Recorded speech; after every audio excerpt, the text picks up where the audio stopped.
प्रश्न क्रमांक 1 3468 रणजित सिंह मोहिते पाटील.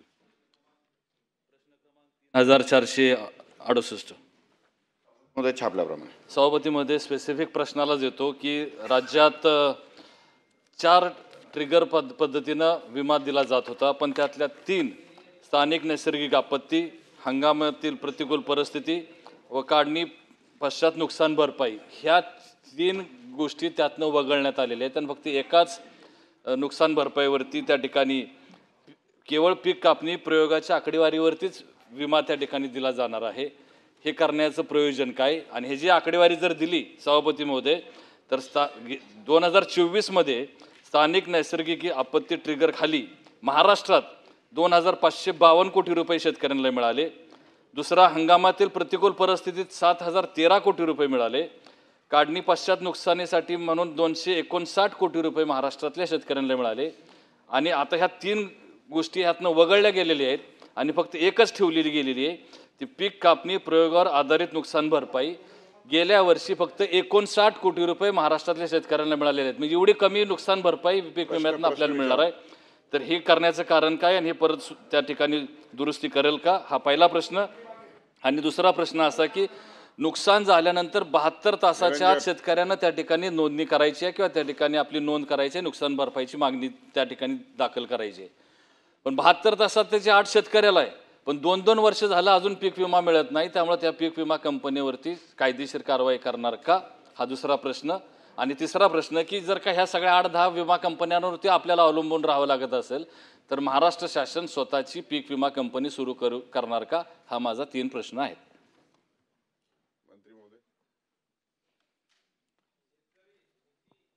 सभापती महोदय, या विम्याच्या संदर्भामध्ये मी या अगोदर खुलासा केलेला आहे, परंतु तरीसुद्धा प्रश्न आलेला असल्यामुळे मी आपल्याला सांगू इच्छितो सभागृहाला की देशामध्ये खरीप हंगामाचं 2016 पासून या ठिकाणी पीक विमा योजना सुरू झालेली आहे.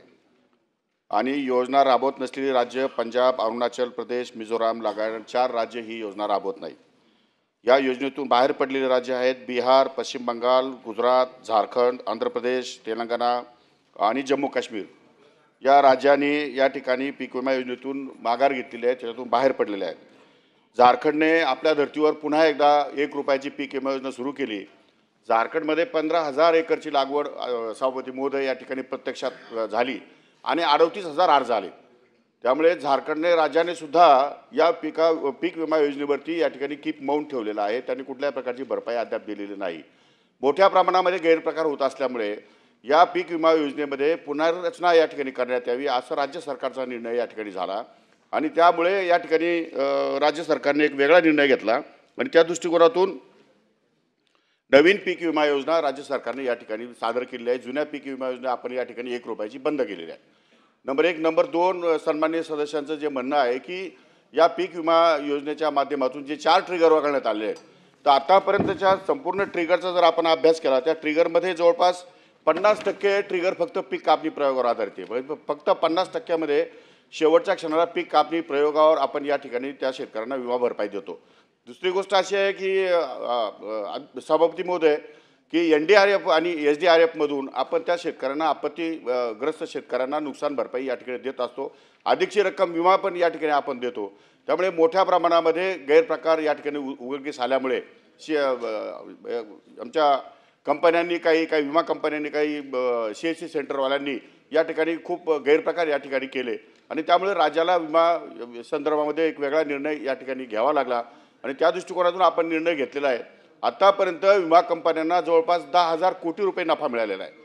सभापती महोदय, एवढ्या मोठ्या रकमेला जर विमा कंपन्या एवढा फायदा घेत असेल सरकारचा, तर ती रक्कम आपण शेतकऱ्यांच्या शेतामध्ये भांडवली गुंतवणूक म्हणून का खर्च करू नये, अशा प्रकारचा प्रश्न जेव्हा आमच्या विभागासमोर आला त्यावेळेस आम्ही माननीय मुख्यमंत्री महोदय आणि दोन्ही उपमुख्यमंत्र्यांना विनंती केली की याप्रमाणे मोठ्या प्रमाणावर चिटिंग या ठिकाणी होते, शेतकऱ्यांना पैसा मिळत नाही, मधले लोक या ठिकाणी पैसा खात आहे, गैरप्रकार होत आहेत आणि मोठ्या प्रमाणामध्ये विमा कंपन्यांना या ठिकाणी फायदा होतोय. याचा सारसार विचार करता नवीन पीक विमा योजना लागू केली आहे आणि अशा प्रकारची पीक विमा योजनेच्या माध्यमातून शेतकऱ्यांना आता रिलीफ या ठिकाणी आम्ही देतोय. फार कमी रकमेमध्ये म्हणजे 2% खरीपामध्ये, 1.5% रब्बीमध्ये आणि नगदी पिकामध्ये आपण 5% पर्यंत या ठिकाणी आकारणी करतोय पीक विम्याची. म्हणजे त्या दृष्टिकोनातून शेतकऱ्यांना वेळेवर आणि उत्कृष्टपणे विमा योजना सुटसुटीत कशी राहील असा विचार राज्य शासनाने केलेला आहे आणि उर्वरित रक्कम ही भांडवली खर्चासाठी आम्ही गुंतवणार आहोत. नंबर 1. नंबर 2, सन्माननीय सदस्यांनी सांगितलं की आपण ही राज्य सरकारची विमा कंपनी करणार आहात का, आम्ही करणार नाही. आणि दुसऱ्या गोष्टीमध्ये याच्यामध्ये हे ट्रिगर जे केलं आहे ते नियमाने योग्य केलेत असं माझं मत आहे.